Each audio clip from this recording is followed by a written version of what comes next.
Hello, welcome to all the viewers. पिछले lecture में हमने पढ़ा था इलोंगेशन और पॉइजन रेशियो के बारे में। आज पढ़ेंगे हम स्ट्रेन एनर्जी।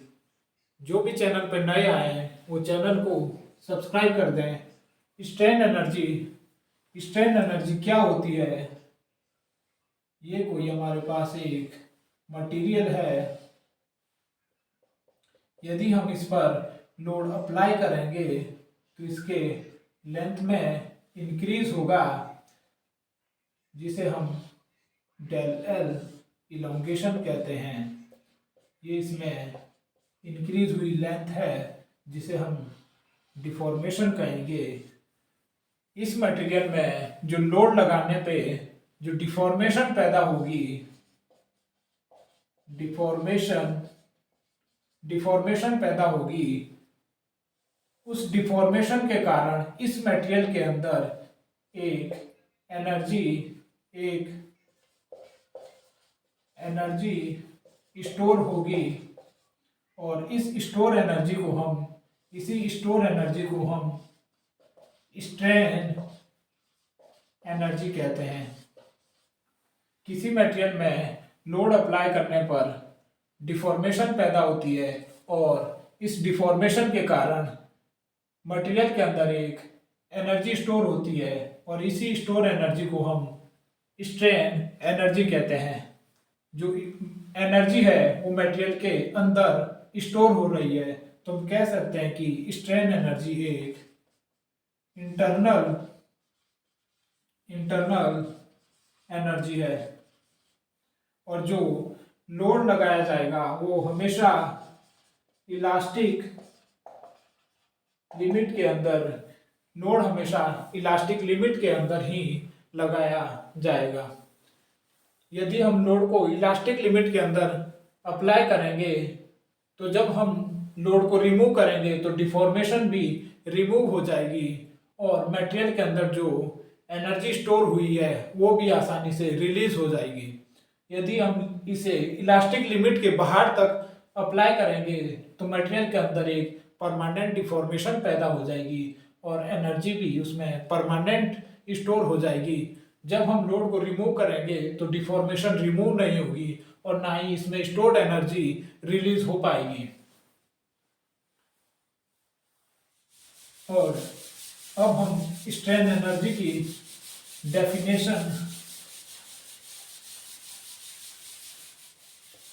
डेफिनेशन को लिखेंगे। स्ट्रेन एनर्जी यह एक इंटरनल एनर्जी है। जब हम मटेरियल पर इलास्टिक लिमिट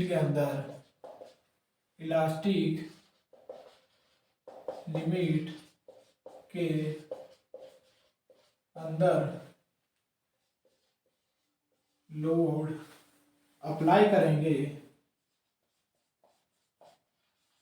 अप्लाई करते हैं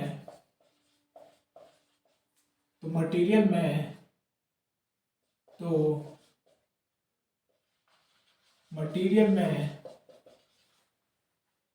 मटेरियल में डिफॉर्मेशन पैदा होगी। डिफॉर्मेशन प्रोड्यूस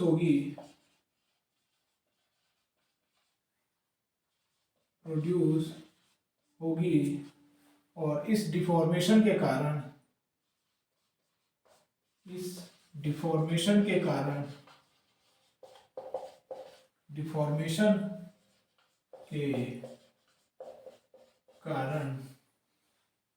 मटेरियल के अंदर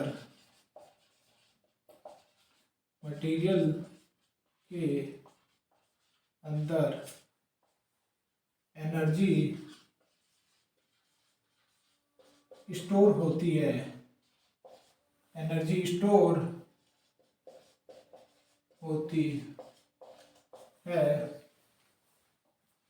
और इसी स्टोर एनर्जी को इस स्टोर एनर्जी को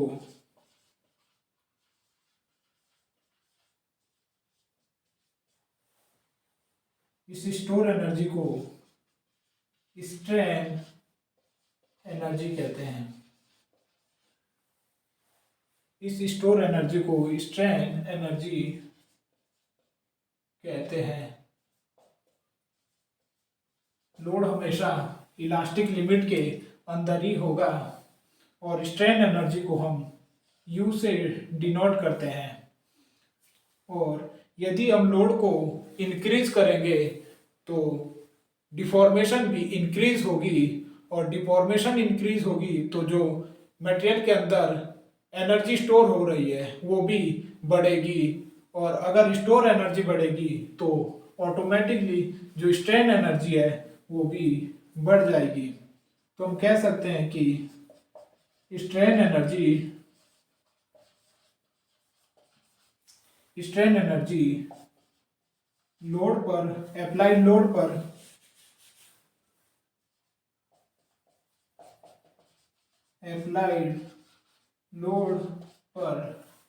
डिपेंड करती है,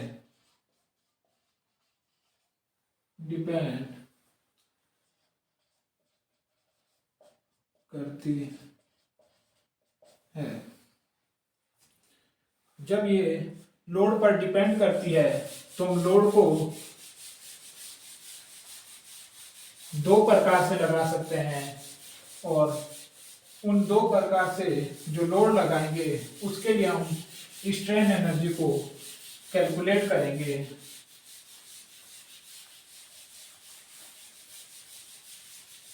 लोड को हम दो प्रकार से लगा सकते हैं। पहला है ग्रेजुअली, जिसे हम धीरे धीरे लोड लगाते हैं, ग्रेजुअली अप्लाइड लोड। और दूसरा है सडन अप्लाइड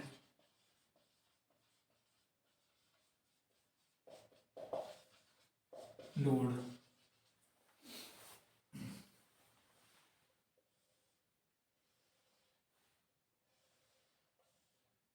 जो हम लोड लगाएंगे उसमें पहला केस देखते हैं, जो ग्रेजुअली अप्लाइड लोड का केस है।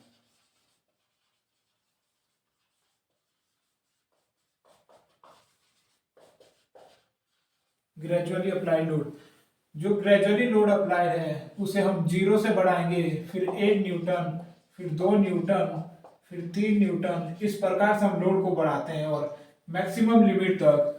और जो लोड होगा ये अगर मैक्सिमम भी होगा तो वो इलास्टिक लिमिट के अंदर तक ही बढ़ाएंगे, इलास्टिक लिमिट के अंदर ही रखेंगे। और इस लोड के कारण जो इसमें स्ट्रेस पैदा हो रही है वो होगी stress equals to P upon a internal resistance force upon area, और जो स्ट्रेन पैदा हो रही है del L upon L elongation upon original length. तो हुक्स लॉ के कारण, हुक्स लॉ होता है stress equals to E into epsilon. यहाँ से हम स्ट्रेस और स्ट्रेन की वैल्यू रख देंगे तो ये हो जाएगा P upon a equals to E into del L upon L। तो यहाँ से अगर हम स्ट्रेन की वैल्यू निकालें या P इक्वल्स टू हो जाएगा E इंटू डेल L,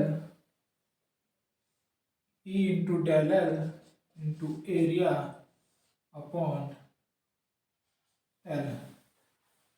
यदि हम कंपोनेंट का जो इलास्टिक कांस्टेंट होता है ये भी इलास्टिक कांस्टेंट होता है और इसका एरिया भी कांस्टेंट होगा, और जो लेंथ है वो भी दी हुई होगी, वो भी कांस्टेंट होगी, तो P जो है वो डायरेक्ट प्रोपोर्शनल हो जाएगा डेल्टा L के। तो हम कह सकते हैं कि P डायरेक्ट प्रोपोर्शनल होगा डेल L के। हमने एरिया को भी कांस्टेंट लिया है, लेंथ को भी, और मॉडुलस ऑफ इलास्टिसिटी तो एक पहले से ही कांस्टेंट है, तो P जो है डायरेक्ट प्रोपोर्शनल हो जाएगा डेल L के। यदि P डायरेक्ट प्रोपोर्शनल है डेल एल के, तो इसका मतलब है यदि इनके बीच हम ग्राफ खींचेंगे तो एक स्ट्रेट लाइन, तो ग्राफ एक स्ट्रेट लाइन होगी। इनके बीच अगर हम ग्राफ खींचेंगे P और डेल एल, ये लोड हो जाएगा, ये इलोंगेशन होगी। और लोड भी ग्रेजुअली अप्लाई लोड है, तो यदि हम लोड को ग्रेजुअली अप्लाई करेंगे तो हमें एक स्ट्रेट लाइन मिलेगी, ये इलास्टिक लिमिट तक P direct proportional del l है, तब भी एक स्ट्रेट लाइन मिलेगी। इस स्ट्रेट लाइन के नीचे का जो एरिया है, वो एरिया जो है वो वर्क डन के बराबर होगा, और ये वर्क डन जो है स्ट्रेन एनर्जी के बराबर होगी। ये जो वर्क डन है वो स्ट्रेन एनर्जी के बराबर होगा।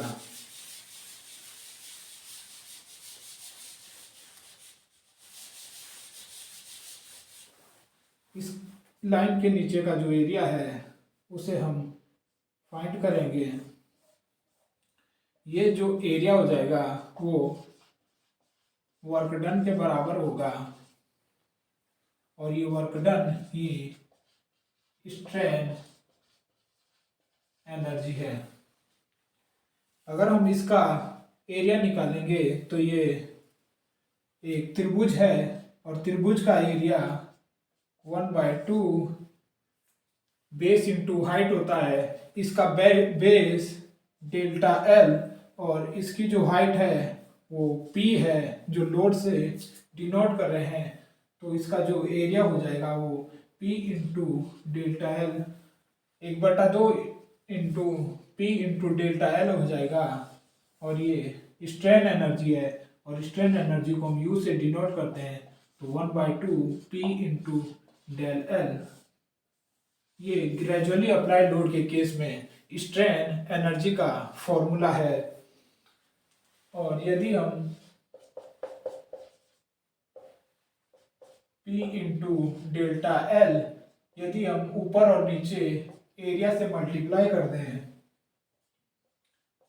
और लेंथ से मल्टीप्लाई कर दें, तो U इक्वल्स टू हो जाएगा 1/2 P के बटे में एरिया को और डेल एल के बटे में एल को, तो A इंटू एल बच जाएगा। तो U बराबर होता है 1/2 फोर्स अपॉन एरिया को हम स्ट्रेस कहते हैं, और डेल एल अपॉन एल को हम स्ट्रेन कहते हैं। एरिया इंटू लेंथ वॉल्यूम हो जाएगा। और ये ग्रेजुअली अप्लाइड लोड के केस में स्ट्रेन एनर्जी होगी, जिसे हम इक्वेशन नंबर एक, यदि हम यहाँ पर स्ट्रेन की वैल्यू रखेंगे तो U बराबर हो जाएगा 1/2 सिग्मा स्ट्रेन बराबर हुक्स लॉ से sigma is equal to E into epsilon. Epsilon की जो वैल्यू आ जाएगी वो हो जाएगी सिग्मा अपॉन E, या हम यहाँ पे सिग्मा की वैल्यू रख दें E इंटू एप्सिलॉन।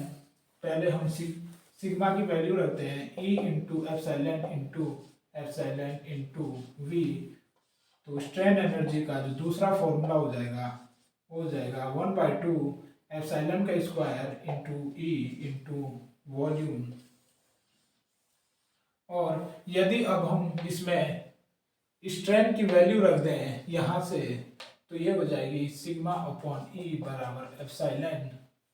तो U बराबर हो जाएगा 1/2 सिग्मा की जगह सिग्मा इंटू एप्सिलॉन की जगह sigma upon E into volume तो पहले से ही है, तो U बराबर हो जाएगा sigma into sigma square upon 2E into volume.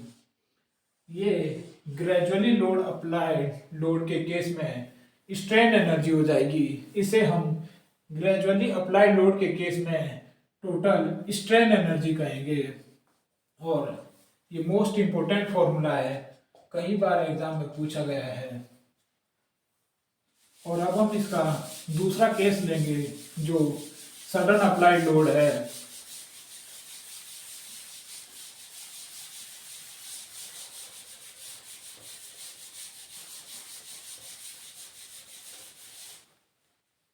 Gradually applied load के लिए जो हमारी स्ट्रेन एनर्जी है वो थी sigma square upon 2E into volume.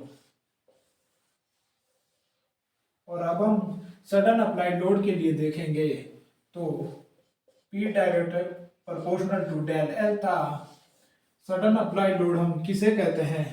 Sudden applied load जिसे हम अचानक से लगाते हैं, एक मैक्सिमम वैल्यू अचानक से लगाते हैं लोड की, 0 से बढ़ाकर यदि हम यहाँ तक इसकी वैल्यू को बढ़ाते हैं तो अचानक से लोड अप्लाई करेंगे तो ये इलास्टिक लिमिट के अंदर अप्लाई लोड हो जाएगा और इस लाइन के नीचे जो भी एरिया होगा वो वर्क डन के बराबर होगा और वो वर्क डन स्ट्रेन एनर्जी कहलाएगी। तो इसके नीचे का एरिया हम फाइंड कर लेते हैं। ये एक रेक्टेंगुलर हो जाएगा और इसका जो एरिया होगा वो वर्क डन के बराबर होगा और ये वर्क डन स्ट्रेन एनर्जी हो जाएगी सडन अप्लाइड लोड के केस के लिए। तो इसका एरिया जो होगा, ये एक आयत है और आयत का एरिया जो होगा वो लंबाई गुणा चौड़ाई होगा, तो P इंटू डेल्टा L इसका एरिया हो जाएगा और यही स्ट्रेन एनर्जी है P इंटू डेल्टा L। यदि हम यहाँ पर P इंटू डेल्टा L ऊपर नीचे एरिया से मल्टीप्लाई कर दें और लेंथ से मल्टीप्लाई कर दें तो U बराबर हो जाएगा P upon A into delta L upon L into area into length बन जाएगा, एरिया इंटू लेंथ बन जाएगा। तो P अपॉन A को सिग्मा और डेल L अपॉन L को strain into area into length volume हो जाएगा और ये सडन अप्लाइड लोड के केस में स्ट्रेन एनर्जी होगी और इसे हमने समीकरण 1 बनाया है। यहाँ पर हम पहले स्ट्रेस की वैल्यू रखेंगे तो U बराबर सिग्मा एप्सिलॉन इंटू V। इसमें स्ट्रेस की वैल्यू रखने पर हुक्स लॉ से जो कि E इंटू एप्सिलॉन होता है, तो E into epsilon into volume, तो स्ट्रेन एनर्जी हो जाएगी एप्सिलॉन का square into E into volume. और यदि हम इसमें एप्सिलॉन की वैल्यू रखें, स्ट्रेन की वैल्यू रखें तो U बराबर हो जाएगा सिग्मा, ये हो जाएगा यहाँ से स्ट्रेन की value sigma upon epsilon, sigma upon E, sigma into sigma upon E into volume. तो जो सडन अप्लाई लोड के लिए sigma square upon E into V, ये स्ट्रेन एनर्जी आएगी और ये फॉर्मूला कई बार पूछा गया है। U बराबर sigma square upon E into volume, ये सडन अप्लाइड लोड के लिए स्ट्रेन एनर्जी हो जाएगी और यही सडन अप्लाइड लोड के लिए strain energy sigma square upon E into volume.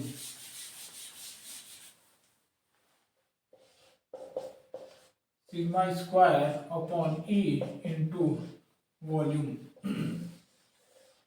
यहाँ से एक और क्वेश्चन पूछा जाता है कि यदि किसी कंपोनेंट पर पहले ग्रेजुअली अप्लाई लोड है तो उसमें जो स्ट्रेन एनर्जी है, यदि उसी कंपोनेंट पर हम लोड को सडन अप्लाइड करते हैं तो तब उस कंपोनेंट में जो स्ट्रेन एनर्जी होती है वो कितनी पैदा होती है।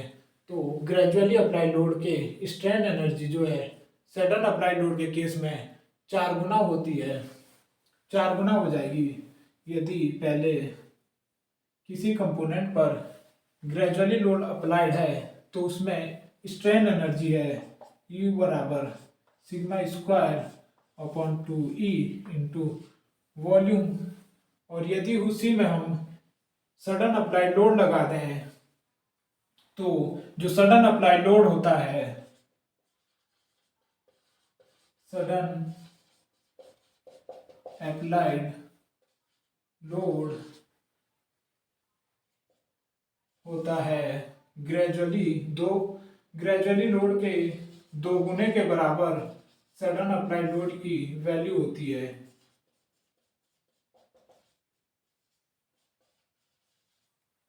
जो सडन अप्लाई लोड होता है वो ग्रेजुअल अप्लाई लोड के 2 गुने के बराबर होता है। यदि हम इसमें पहले किसी कंपोनेंट में ये ग्रेजुअली अप्लाई लोड के कारण स्ट्रेन एनर्जी है, और यदि हम इसी कंपोनेंट पर सडन लोड अप्लाई करेंगे तो जो लोड होगा वो दोगुना हो जाएगा, लोड दोगुना हो जाएगा। तो यदि लोड दोगुना होगा तो यहाँ पर हम जो स्ट्रेस है उसे हम P/A लिख सकते हैं, और ये इसका square upon 2E into V। और इस लोड को, क्योंकि ये ग्रेजुअली लोड अप्लाइड है इसलिए P लोड रख रहा है, यदि हम इसे सडन अप्लाइड करेंगे तो P की जगह 2P हो जाएगा upon area upon 2E into V, इसका स्क्वायर। तो यहाँ से U बराबर हो जाएगा 4 इंटू P/A का square upon 2E into V। यहाँ से ये 2 बार कट जाएगा तो U बराबर हो जाएगा 2P/A स्क्वायर बराबर sigma square upon E into V। तो यदि हम किसी मटेरियल पर पहले ग्रेजुअली लोड अप्लाइड है और यदि हम उस पर सडन लोड अप्लाई करते हैं तो उसका 4 गुना स्ट्रेन एनर्जी पैदा होती है। सडन अप्लाई लोड से ये 4 गुना है। इसका जो दोनों का रेशियो है वो 4 गुने के बराबर हो जाएगी। यदि हम इसका रेशियो निकालें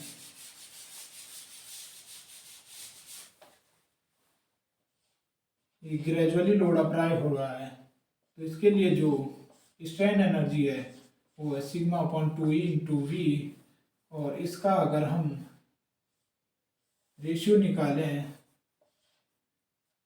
जो सडन अप्लाई लोड है इसमें 2 sigma square upon E into volume, तो वॉल्यूम से वॉल्यूम कैंसिल हो जाएगा और सिग्मा से सिग्मा और E जो है इसके ऊपर चले जाएगी, तो U gradually upon U sudden ये E अपॉन 2E, और जो ये 2 है ये भी इसके मल्टीपल में चले जाएगा अपॉन 2E इंटू 2। यहाँ से E से E कैंसिल हो जाएगा और ये 2 दूनी 4 इसके मल्टीप्लाई में चले जाएंगे, तो U सडन इक्वल्स टू हो जाएगा 4 times of strain energy of gradually load applied. यदि हम जो सडन अप्लाइड लोड होता है वो ग्रेजुअली अप्लाइड लोड के स्ट्रेन एनर्जी के 4 गुने के बराबर होगा। यदि कंपोनेंट में सडन लोड अप्लाइड हो रहा है तो वह ग्रेजुअली अप्लाइड लोड के कारण जो स्ट्रेन एनर्जी पैदा हो रही है वो 4 गुने के बराबर होगी सडन लोड अप्लाइड के। ये क्वेश्चन यहाँ पे बहुत बार पूछा गया है।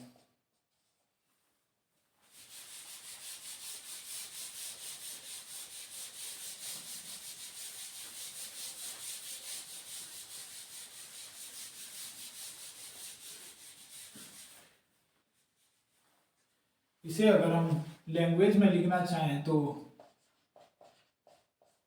यदि किसी मटेरियल में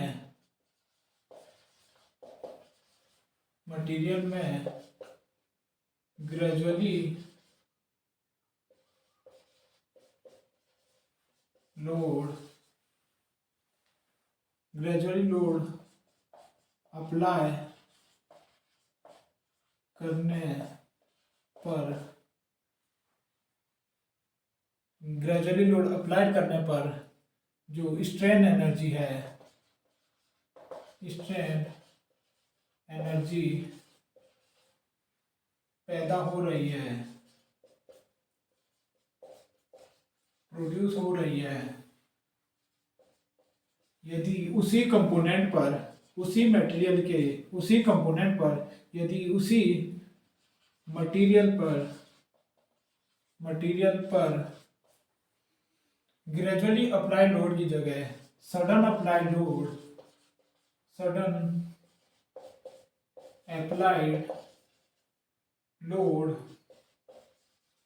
लगाते हैं तो स्ट्रेन एनर्जी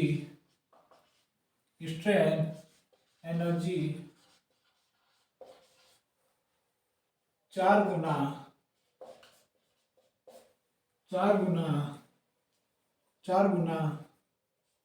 प्रोड्यूस 4 गुना, तो स्ट्रेन एनर्जी में 4 गुना, तो स्ट्रेन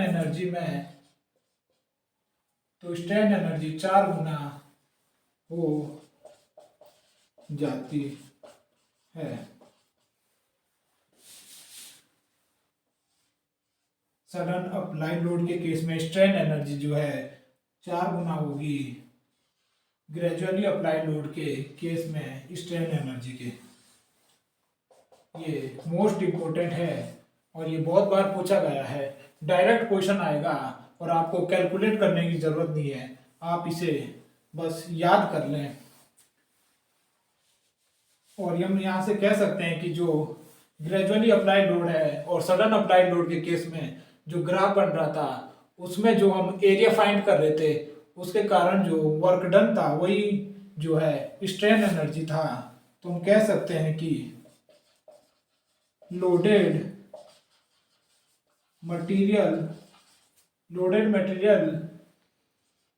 के द्वारा किया गया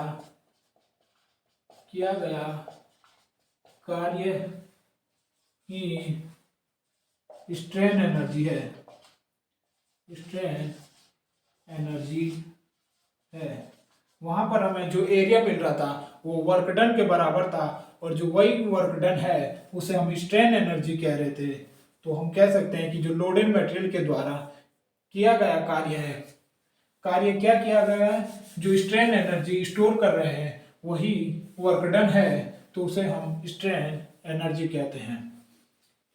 यहाँ पर हमने स्ट्रेन एनर्जी को डिटेल में कंप्लीट कर लिया है। अब कुछ 2-3 इससे रिलेटेड डेफिनेशन है।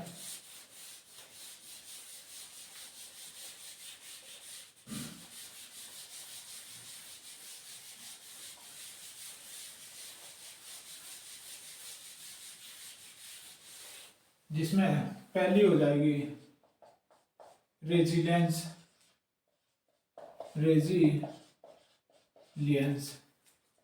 रेजिलियंस क्या होता है? जो स्ट्रेन एनर्जी है इसी को हम रेजिलियंस भी कहते हैं। इलास्टिक लिमिट के अंदर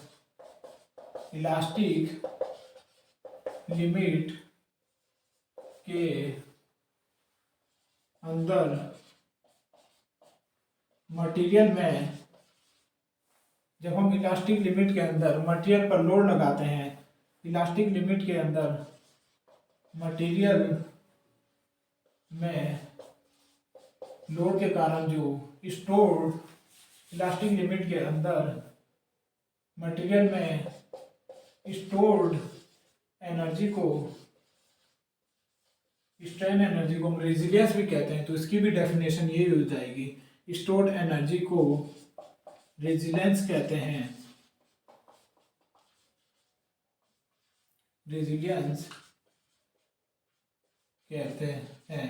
ये बहुत बार पूछा गया है रेजिलियंस।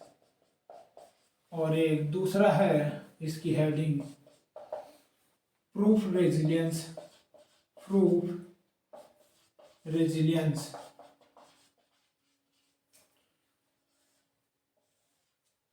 इसमें हम इलास्टिक लिमिट के अंदर लोड को अप्लाई करते हैं और प्रूफ रेजिलियंस जो है ये मैक्सिमम स्टोर एनर्जी है।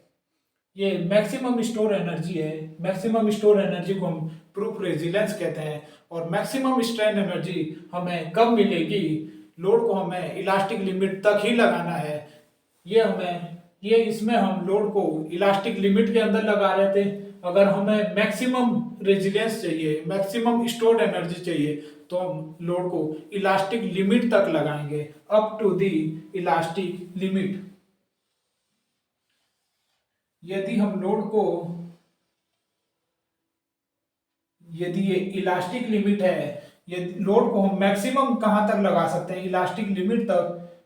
और यदि हम मैक्सिमम इलास्टिक लिमिट तक लोड लगाते हैं तो इसके कारण जो हमें ये वर्क डन मिलेगा वो भी मैक्सिमम होगा और जो स्ट्रेन एनर्जी होगी वो भी मैक्सिमम होगी। इससे पहले जो हम इलास्टिक लिमिट के अंदर तक लोड लगा रहे थे, लेकिन जो प्रूफ रेजिलियंस है उसमें हम लोड को इलास्टिक लिमिट तक लगाते हैं, up to the elastic limit तक। इससे पहले हम इलास्टिक लिमिट के अंदर माना यहां तक लोड लगा रहे थे तो इसका जो एरिया है वो इतना आ रहा था और इससे ये ज्यादा है, तो ये हम कहेंगे कि ये मैक्सिमम एनर्जी है, मैक्सिमम स्टोर्ड एनर्जी है। प्रूफ रेजिलियंस को कहेंगे हम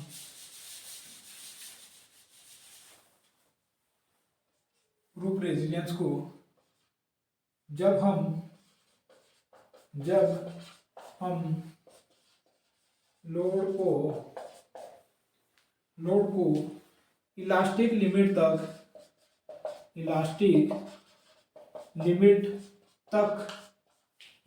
लिमिट के अंदर नहीं, इलास्टिक लिमिट तक, जब हम लोड को इलास्टिक लिमिट तक लगाते हैं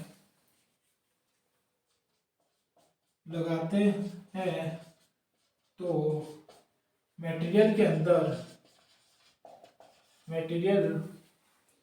के अंदर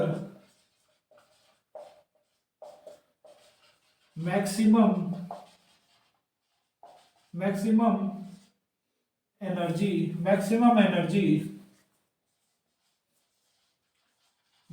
एनर्जी स्टोर होगी और इसी मैक्सिमम एनर्जी को इसी अधिकतम ऊर्जा को, मैक्सिमम एनर्जी को प्रूफ रेजिलियंस कहते हैं।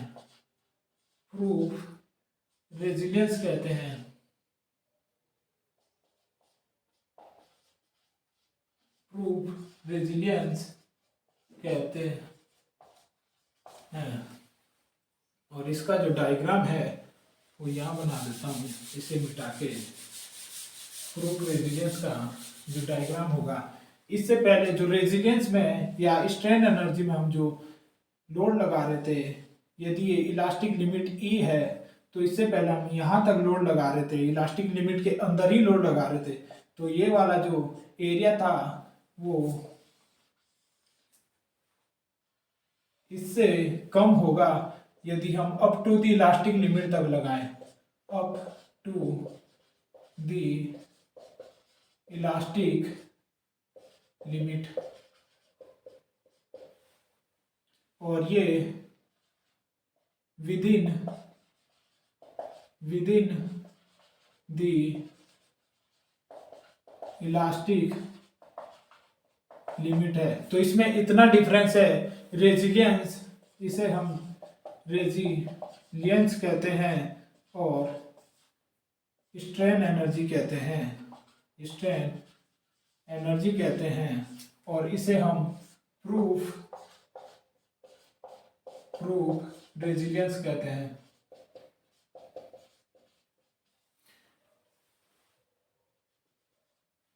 यहां पर जो हमें वर्क डन मिलेगा वो मैक्सिमम मिलेगा। जो वर्क डन मिलेगा,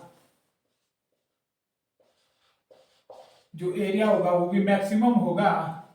जो एरिया होगा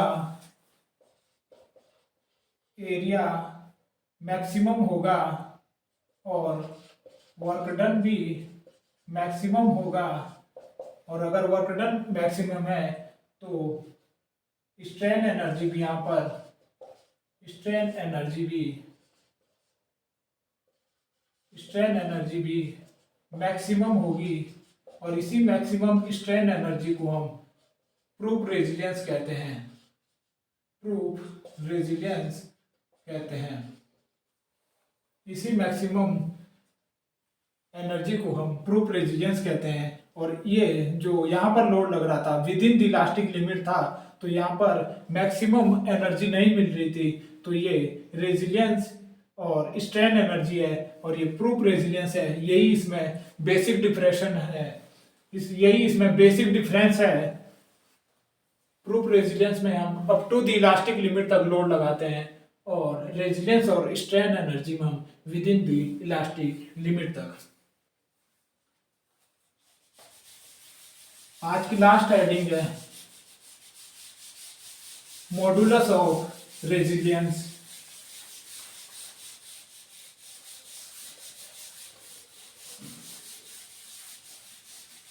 मॉडुलस ऑफ रेजिलियंस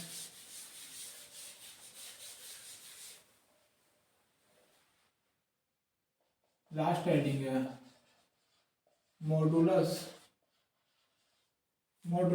ऑफ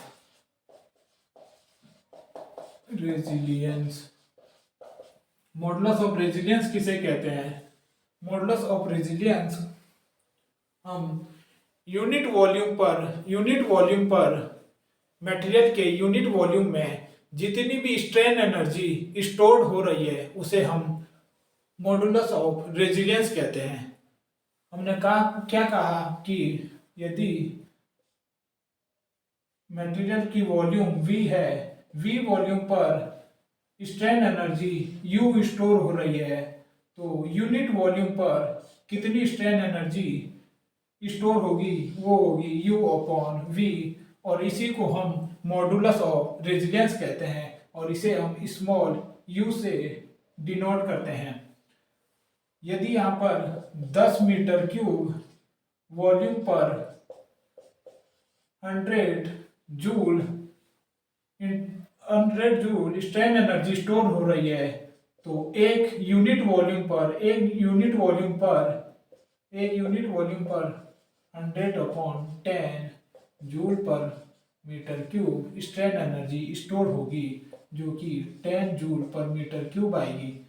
तो हम कह सकते हैं कि यूनिट वॉल्यूम में जो मटेरियल के अंदर स्ट्रेन एनर्जी स्टोर होती है उसे ही हम मॉडुलस ऑफ रेजिलियंस कहते हैं। यूनिट वॉल्यूम में या मटेरियल के अंदर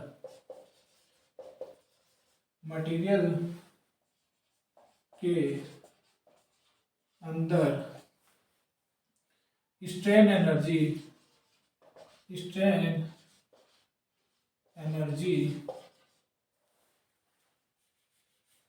या मटेरियल में strain energy per unit volume को strain energy per unit volume को रेजिलियंस ऑफ मॉडुलस कहते हैं। रेजिलियंस ऑफ मॉडुलस कहते हैं या मॉडुलस ऑफ रेजिलियंस कहते हैं, और इसे हम स्मॉल u से डिनोट करते हैं, और ये हो जाएगा पर यूनिट, ये टोटल स्ट्रेन एनर्जी है, और ये हो जाएगा पर यूनिट वॉल्यूम। यदि हम टोटल स्ट्रेन एनर्जी जो हमने अभी तक फॉर्मूले निकाले थे उसको यदि हम वॉल्यूम से डिवाइड कर दें तो हमें मॉडुलस ऑफ रेजिलियंस मिल जाएगा। तो इसका फॉर्मूला हो जाएगा U बराबर कैपिटल U अपॉन V, और जो U की जो हमें वैल्यू मिली थी वो थी सिग्मा स्क्वायर अपॉन 2E, ये ग्रेजुअली अप्लाइड लोड के लिए थी, U की वैल्यू इनटू वॉल्यूम। यदि इसे हम वॉल्यूम से डिवाइड कर दें तो हमें मॉडुलस ऑफ रेजिलियंस मिल जाएगा। तो U बराबर हो जाएगा sigma square upon 2E into V, और इसे हम V से डिवाइड कर देंगे, V से V कैंसिल आउट हो जाएगा, तो हमें मॉडुलस ऑफ रेजिलियंस मिल जाएगा सिग्मा स्क्वायर अपॉन 2E। और ये बहुत बार एग्जाम में पूछा गया है, तो आप इस फॉर्मूले को याद कर लें, ये मोस्ट इम्पोर्टेंट है। तो आज हमने स्ट्रेन एनर्जी के बारे में डिटेल में कवर करा है। आई होप आपको समझ आ रहा होगा, और यदि लेक्चर आपको समझ आ रहे हैं तो चैनल को सब्सक्राइब कर दें, वीडियो को लाइक कर दें और शेयर भी कर दें।